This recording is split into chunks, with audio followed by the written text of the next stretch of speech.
The last train. At 11:57 p.m., the subway station was almost empty. Only one train still ran this late. Manila Metro Rail Transit System Line 3 had already stopped for the night, but the old underground line beneath the city still operated one last train at midnight. At least, that's what people said. Marco had just finished his late shift and rushed down the stairs into the station. The lights flickered weakly above him.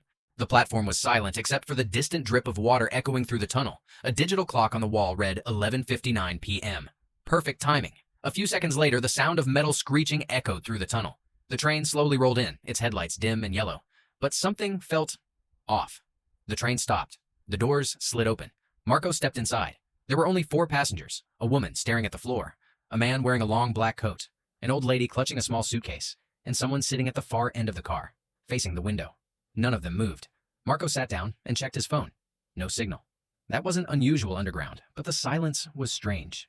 No one coughed. No one shifted. Nothing. The train began moving. The lights flickered once, then again. Marco noticed the woman across from him slowly lift her head. Her eyes were wide, not scared, just empty. She whispered something.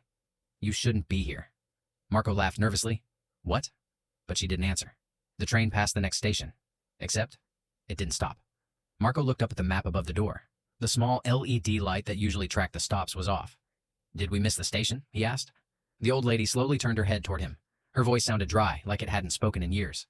"We passed that stop a long time ago." Marco frowned. "What do you mean?" No one answered. The train kept moving. Faster now. The tunnel outside the window looked wrong. Instead of normal concrete walls, there were long stretches of darkness, broken occasionally by dim yellow lights. Marco stood up and walked to the door window. There were no station signs anymore, just endless tunnel. Suddenly, the speaker above the door crackled. A distorted announcement echoed through the car. "Next stop. Last stop." Marco looked back at the passengers. They were all staring at him now. Even the person at the far end had turned around. Marco's stomach dropped. Their faces were pale. Not sick pale, dead pale. The man in the black coat smiled slowly. "You got on the wrong train." Marco ran to the emergency handle and pulled it. Nothing happened. The train didn't slow down. The lights flickered violently now. The old lady spoke again. "You boarded at midnight." Her suitcase fell open. Inside were old subway tickets. Hundreds of them, all stamped with the same date. The woman across from Marco whispered again. "That's when it comes." Marco backed away. "Comes from where?" The train suddenly screeched to a stop. The doors slid open. But outside was not a station. Just darkness. Thick. Endless. Like the tunnel opened into a massive void. A cold wind blew into the train. The man in the black coat stood up. "So," he said calmly, "this is your stop." Marco shook his head. "No, I'm not getting off." The other passengers began to stand too. Slowly. Together. "You have to," the woman said softly. "It only takes one passenger each night." Marco ran to the next car and yanked the door open. Empty. Every car after that, empty. But as he ran through them, he noticed something strange.